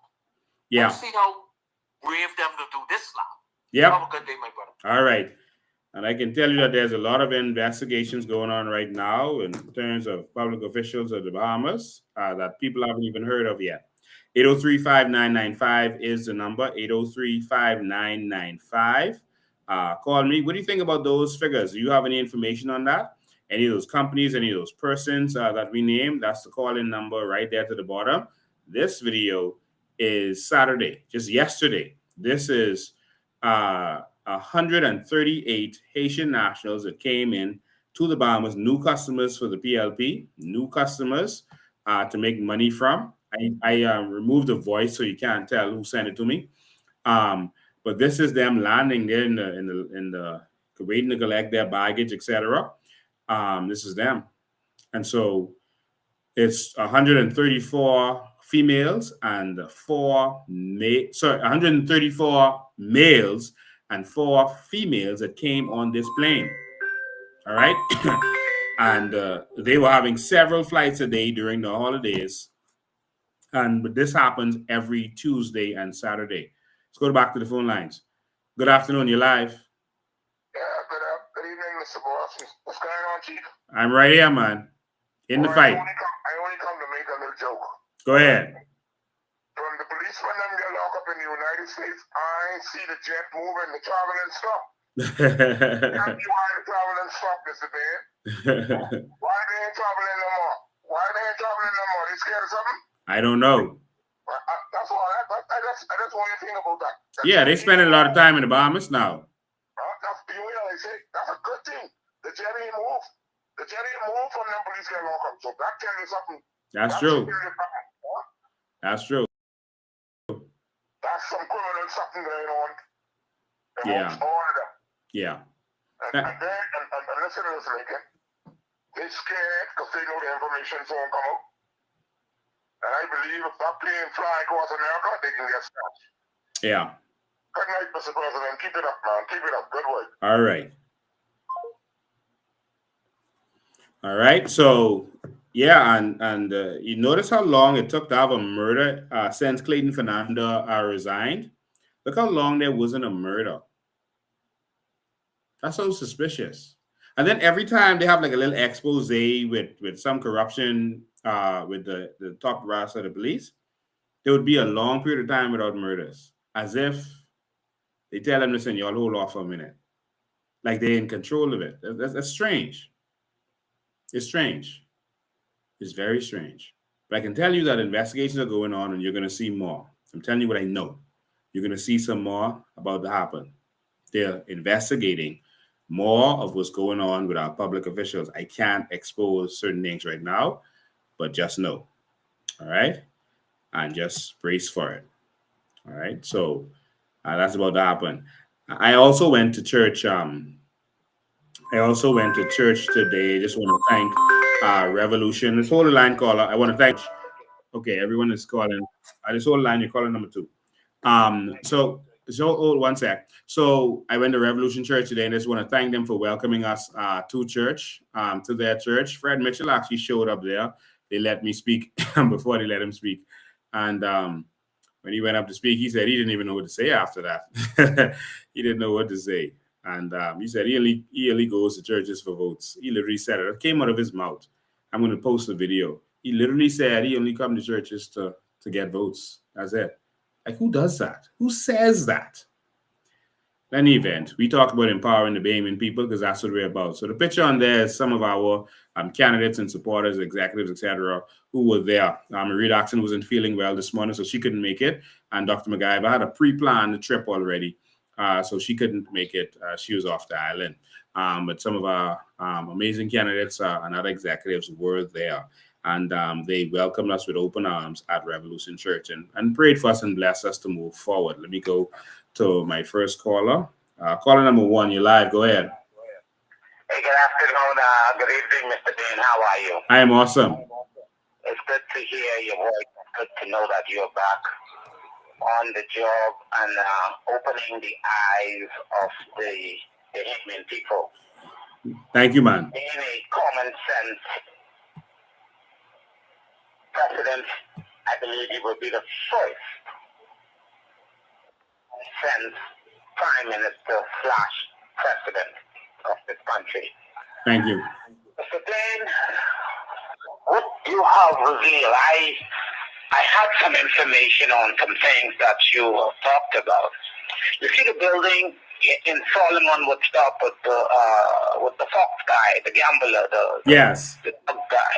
The building there, that's going to be immigration building. They haven't moved in there yet, but I understood it's already been getting money. I understood. I don't know who it is. I understood it's going to be getting at least about close to $5 million a year for that building. Well, if that's the information that I have, if that's that building, he's getting $7.8 million per year. Okay, something like that. That's the building that's right there on the highway, off the highway next to Solomon. Yeah. I want to say this, and I hope Philip Brave Davis hear this, and I know he will, and because when I do go on Steve McKinney again, the only thing that we need to do with the Prime Minister of this country is that I am commanding the commissioner of the lease of the power that invested in me and every citizen of this country to make a citizen arrest. I'm requesting that, and I'm demanding that you go and arrest Philip Davis and bring him in for questioning.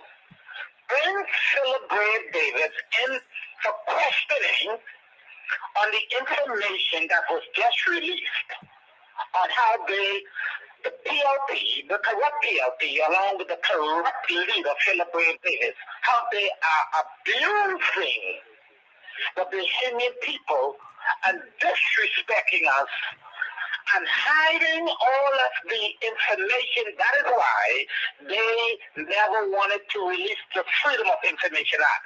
But one of the things, if the freedom of information, you left the act, and persons who are working along with you.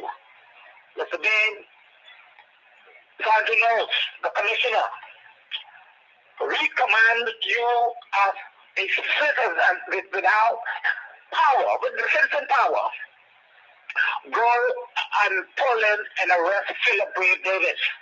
Commissioner, are you hearing me? Go and bring Mr. Davis in for questioning on the information that was just released to the Bahamian people, and find out why is all of this money, and who owns these companies, and some of these companies are fake companies, but yet money is still being issued out here of the payers' tax, the Bahamian taxpayers' money. How long, Bahamians, how long are we going to sit in a government with such a tyrant leader like Mr. Philip Davis to beat us and look at us as the most moronic people in the world, that they can do such a thing? I understand. I know government, when they build buildings, they don't maintain with the bill. But for all of the billions of dollars that they're paying out to their cronies, our taxpayers' money, and cannot give an account to the Bahamian people, Commissioner, please go and look on Monday morning to go and bring Mr. Philip Davis in. Pull him in for questioning. He is a citizen. We the people place him in the seat of authority to govern us with good governance. He's failing to do that. So go in there, pull him in, invite him first, call him by phone, invite him, and if he comes to you along with the investigators, and if you refuse to come, then you go and arrest him. This is what the Bahamian people want. Yes. Thank you, man. God bless you, and have a beautiful evening. Thank you. Caller number 2, you're live. Go ahead. To see you back. Thank you, man. Yeah, I tuned in kind of a late, but that building, I don't know if you already covered this, but that building on Hawkins Hill, did you cover that yet? The one with the immigration building? No, that's owned by Brent Simonet. That's Brent Simonet. I thought that was owned by Rodney Moncur. That one in immigration on Hawkins Hill. Yes, well, I heard both of those names, but as far as I know, it's Brent Simonet building, but it may be Moscow. But this has been happening under the PLP and the FNM. This is how they rob money from the treasury and funnel money to their cronies. And so some of that rent money doesn't go to the person in the building. That goes to whoever hooked them up with the deal, or it goes to the party, etc. So that's how it works. So whenever they make a deal with you for money, and that's why they only give money to certain people, because they got to trust you to be able to give them theirs. And so that's the corruption that happens in the Bahamas. Yeah. I just wanted to get that clear up because someone was talking about that. Thank you, my brother. It's good to see you back, man. And good work. Keep up the good work, man. I miss you, man. Thank you, man. God bless you. Good evening, Cordy Live. How you doing, sir? I'm awesome. Mr. President, I don't know if you remember this foot. Straight from Abaco. I will repeat myself, straight from Abaco. But I can tell you, as a father that you actually is, and what you've been doing for the whole Bahamas, not just your own family, the whole Bahamas, I can say I can appreciate everything. Everything. Thank you, man. Because you did more than most, and you still fight. And you still fighting the fight. And we in Abaco appreciate all of the fight that you've been fighting it. And we got your back 10 million%. Thank you, man. God bless you. We got your back. And I got 1, 2, 3, 4, 5, almost like 9 of them sitting around. They don't want to say and speak, but I don't care. They can't victimize me because I fight for myself and I make sure I fight for my family. Thank you, man. And if they don't know who I is by now, it don't matter. All right. We appreciate everything you've been doing. And we still appreciate it. And this isn't just for me. This is for the whole Bahamas. Yeah. All right. Thanks for your call, man. No problem, sir. All right. Call you live. Go ahead. Yes. Good night, Prime Minister in waiting. How you doing? I am awesome, my brother. Wonderful, and welcome back. You're back on the horse. Yes. That building, that immigration building, is owned by Jimmy Moscow up on top of Hawkins. Yes, thank you. Yeah, that's Moscow but a few callers ago, the Reverend was calling for Philip Brave, the dishonorable Philip Brave Davis, to be arrested. I kind of agree, but the person that should be arrested for him must be the honorable, dishonorable Fred Mitchell. You understand? Because I am a member of the Patriots, of which you know. The Patriots is a non-profit organization, non-political group, but we've been finding out some things, and that the immigration is in uproar, and I don't know what other words to describe it, that we have found out that hundreds of immigrants are applying for passports and they're registering to vote. And they're registering to vote. Exactly. That is what we found out lately, that they in the papers applying for passport and Bahamas citizenship, but they on the voters register. Some of them. Now, how is that possible, President Bean? Fraud. The dishonorable Fred the Vice President Commissioner Chantanul needs to lock up is dishonorable Fred Mitchell, Frederick Mitchell. Thanks for taking my call, Mr. Prime Minister. Thank you too. And what is as powerful is that I went to church today at Revolution Church with Rodney Moncur, and I met Black Male, who's one of the patriots. I met his mother there today, and so she introduced herself to me. So thank you so much for that, Black Male's mother. So we appreciate you. So 803-5995 is the numbers. You can call on WhatsApp or regular line. Both of them are open at this time. And so a lot of people don't understand how politics works in this country. And how it works is the politicians find ways to suck money out of the treasury legally. And what they do is they do it through their cronies so that their cronies can give them a piece of the pie while all of us suffer, while the nation suffers. And so they will give you that contract for the building, but you got to give them a piece of it.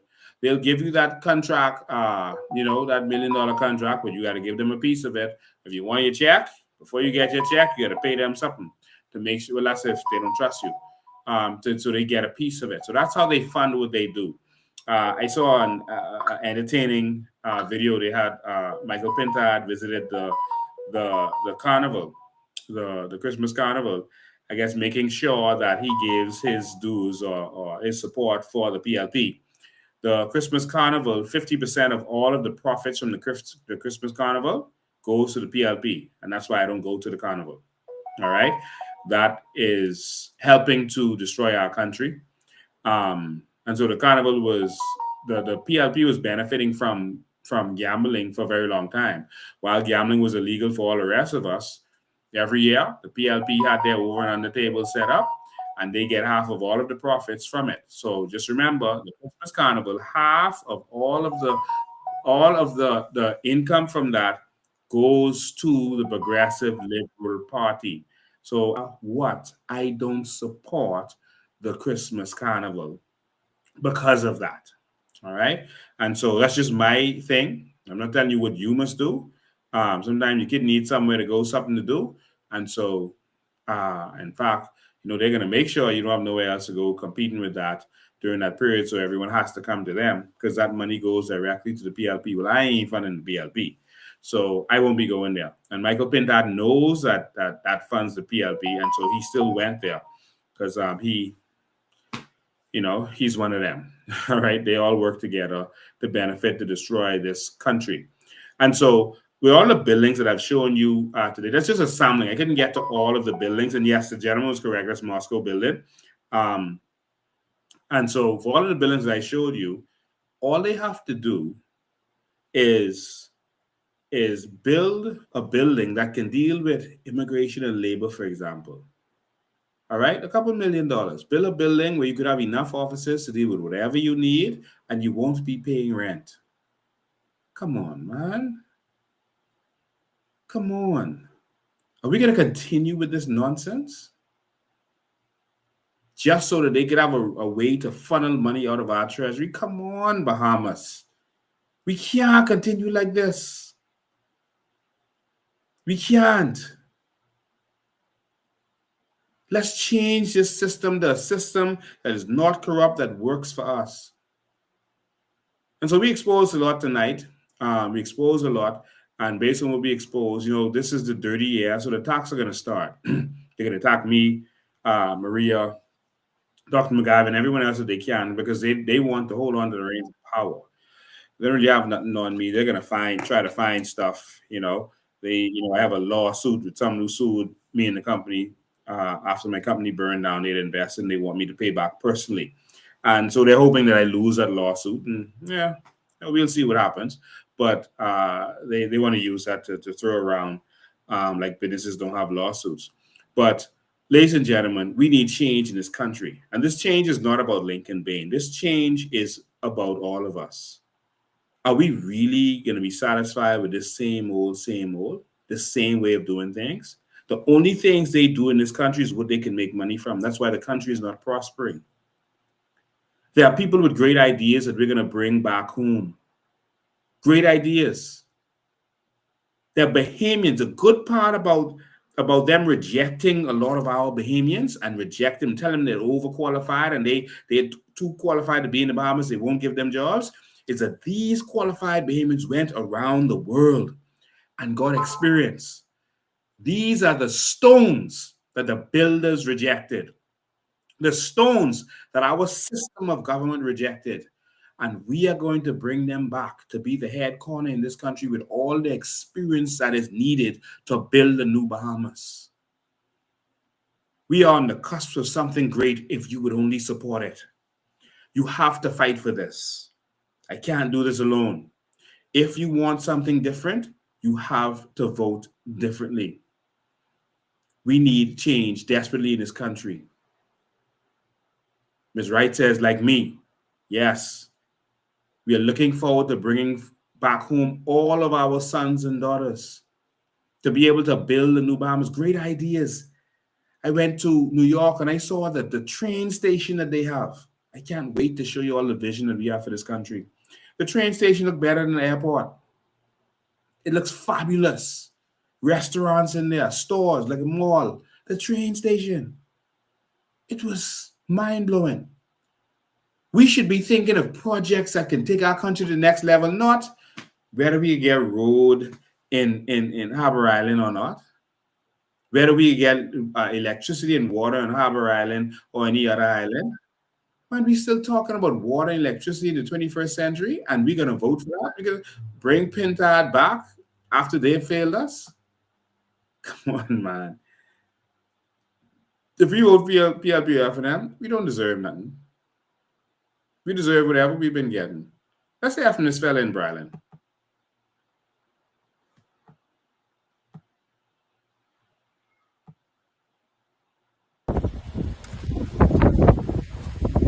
Good evening, Brother Davis.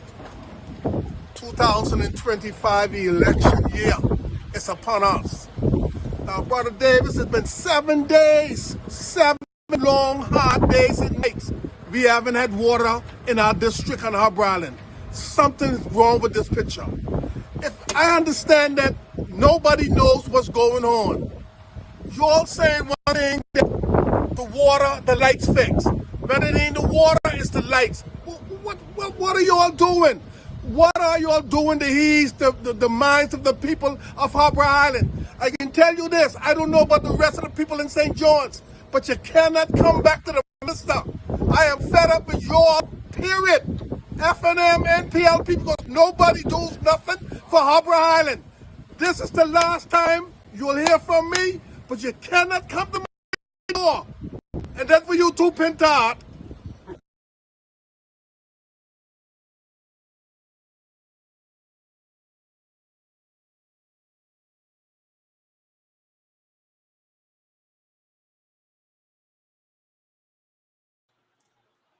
You know, this is the cry all over the country. All over the country. This is the cry. Now I hear Dwayne Sands having putting out these voice notes, etc. You know, talking about what the what you all doing. Good evening, caller. You like and it's always tuned into. It is very enlightening, and as you said before, there are ones that has went away seeking opportunities that our government failed to provide for us.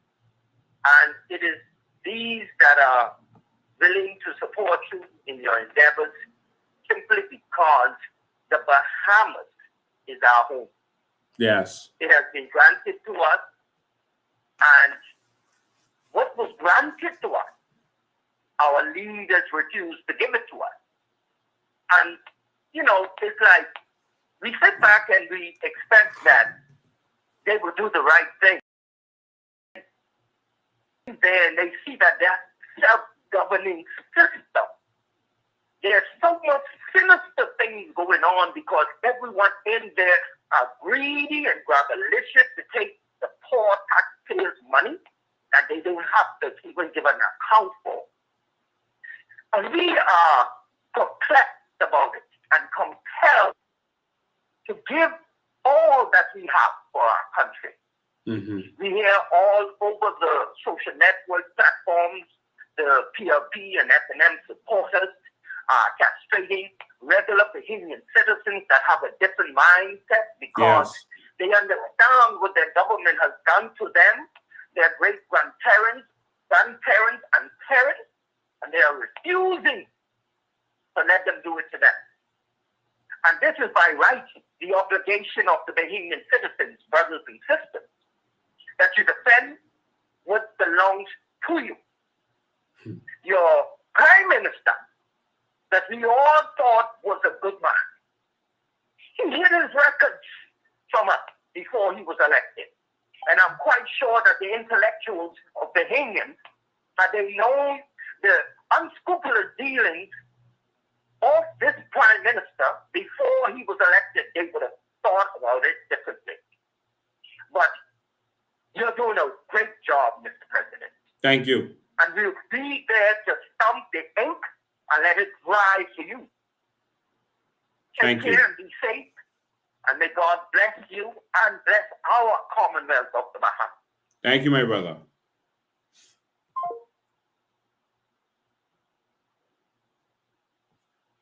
So where you from? Huh? You Port-au-Prince? You PLP? PLP? Yeah. Port-au-Prince, okay. From capital Port-au-Prince. You from Capital Port-au-Prince. Port-au-Prince in Port-au-Prince? Yeah. I am Gwen Davis. Huh? I am the Gwen Davis. Brett Davis? Gwen Davis. You Dave Rivers? Yes. Yeah? See that? Yes. Ah. This is my partner, my big boss too. Oh, One day. I like that. you like that? I like that. Gwen Davis. Brett Davis, okay. Gwen Davis, yeah. All right. That's my friend, man. Yeah, that's your friend? Yes. Okay. All right. Bahamas, you see that? He come from Port-au-Prince for Brave.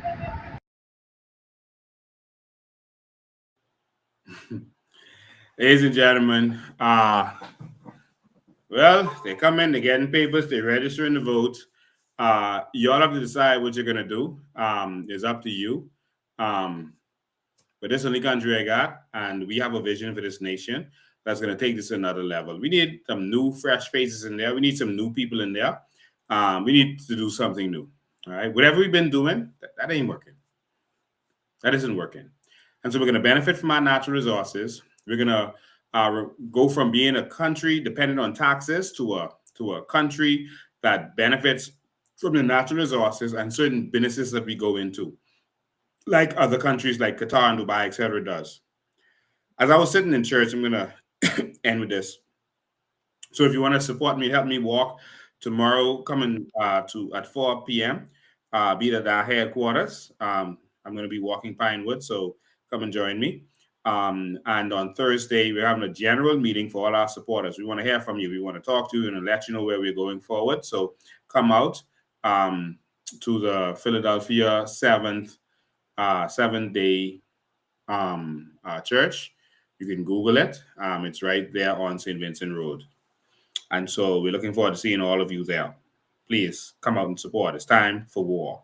So this is the call. This is time for war. You know, I spent this period planning for Vision 2030. It was a plan to show policies and projects and things that we wanted to do. And while I was sitting in church today, I got a revelation. Literally, like a voice was speaking to me and giving me information and rewriting our plan.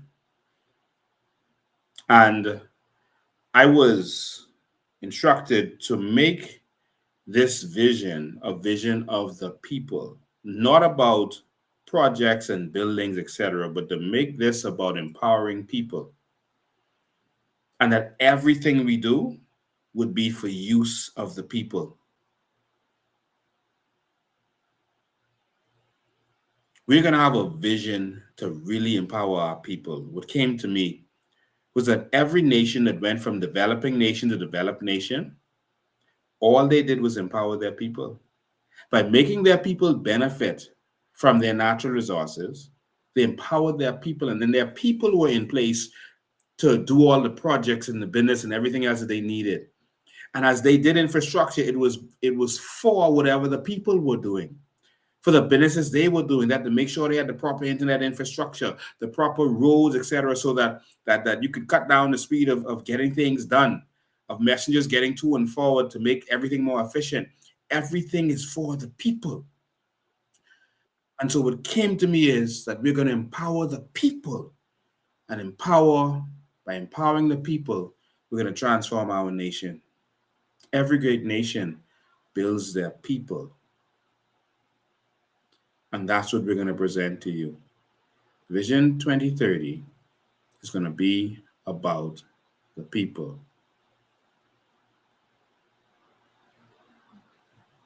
It's time for us to rise. Marcus Garvey said, the Bahamian, when he visited the Bahamas, the Bahamian, he looked at our demeanor and how we just love our politicians so much, and we just so quiet and passive, etc. And he made a statement. He said, the Bahamians are going to be the last to wake up, but the first to rise up.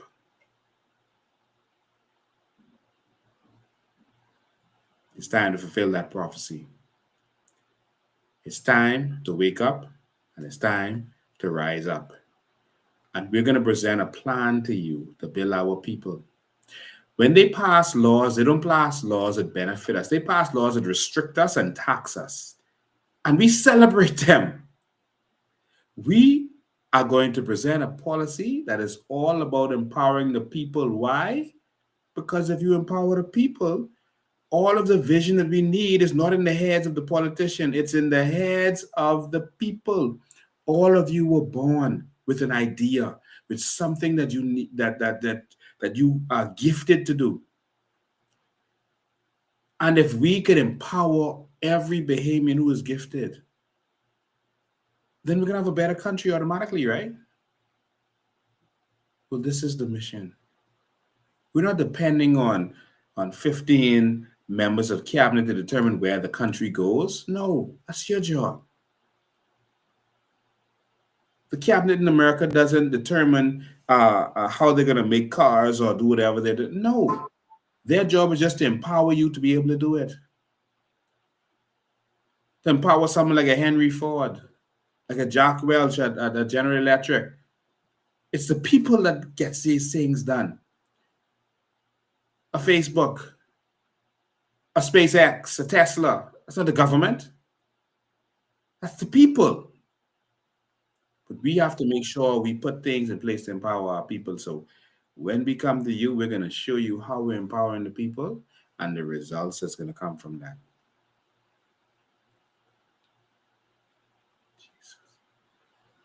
I hope you're ready. All right. So I enjoyed spending my evening with you. I've done my 2 hours and 4 minutes. And so we're looking forward to seeing all of you. There's still 1,551 of you across our platform. I'm looking forward to seeing all of you there on Thursday. Looking forward to seeing all of you. And if you want to help me win Pinewood, come out tomorrow at 4 p.m. and support me. All right. So I'm looking forward to seeing you. God bless you. I love you. We're in this fight, and we're in this fight to win this. We're not going anywhere. We are going to win this. We are going to save our country. Why? Because if we don't win this one right here, it's over. I want you to understand that. Majority rules. And I don't want you sitting down and being lazy and procrastinating and hoping the government just does what is right. You have to go there and evangelize. Come here every Sunday at 5 p.m. The only Sunday we're going to miss is Super Bowl Sunday. Other than that, we could be right here. Every Sunday at 5 p.m., we want you to come here, bring your friends and family, or come and hear what's going on so that you could spread the message and talk to them. You might have been having a debate with your co-workers, etc. Call into the show. If you have a question, you don't understand something, they want to know how something is going to be done, they don't believe something, you call in and let me give you the answer and you take it back to them, or you have them listening. We got to save this country. By empowering our people, we're going to change this nation.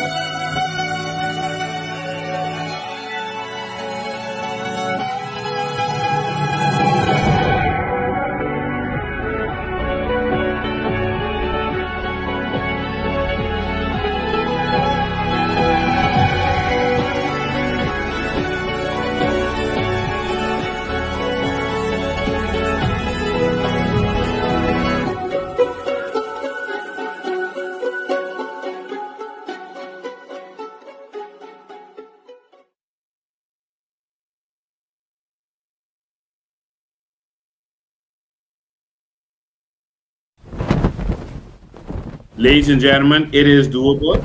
Vision 2030 is coming. It is doable.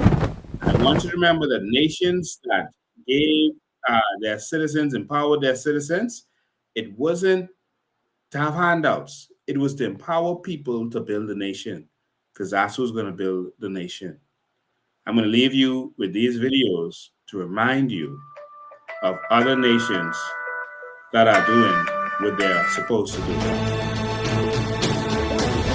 This may be the best citizenship in the world, and they all have it. Because of this card, they get free land, free education, free weddings, free hospitals, and even a free funeral. It's the citizenship of a country in the Middle East called the United Arab Emirates.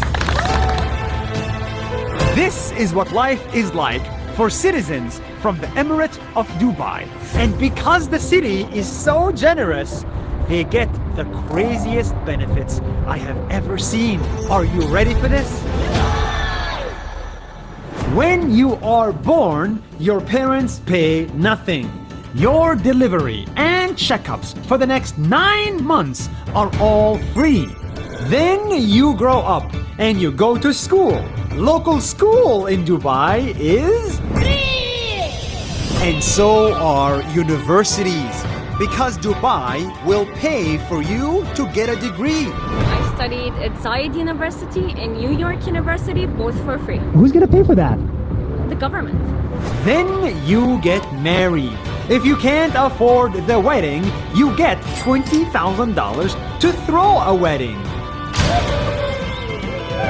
And after marriage, every local Dubai family gets this: free land. Did you get free land? Yes. Did you get free land? Yes. Did you get free land? Sure, yes. And if you cannot afford the home, then you get a grant to build it for free. I also can't afford building a house. I can get a 0 interest loan on housing. Zero? 0. If you need to go to the hospitals are free. And if you need surgery that's not available here, they will fly you to another country to get treatment for free. When you become a senior citizen, you get discounts, many discounts. And if you live alone and can't afford it, Dubai will even send a caretaker to look after you for free. And when you die, well, in Dubai, that's also free. Your funeral will be taken care of, and Dubai will build a full tent with air conditioning within 5 hours of your death next to your home, so your friends can come and say goodbye to you. The point of government is to take care of people. And in Dubai, they take it to the extreme. Imagine if every city, every state, every government in the world did this. We would have a much happier world.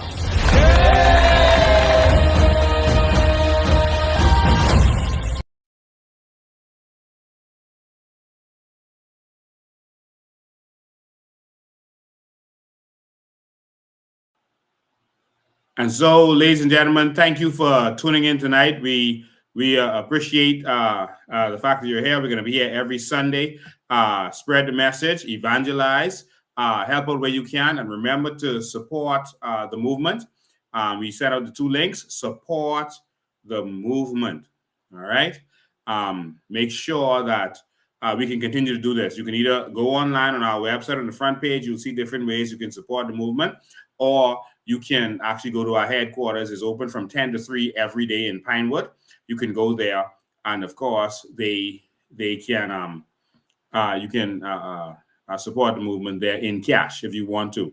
But ladies and gentlemen, thank you for tuning in. We appreciate you, and we love you, and we're going to continue doing this. All right, it's time for change. It's time for war. Let's get up and ready to go. God bless you. See you next time.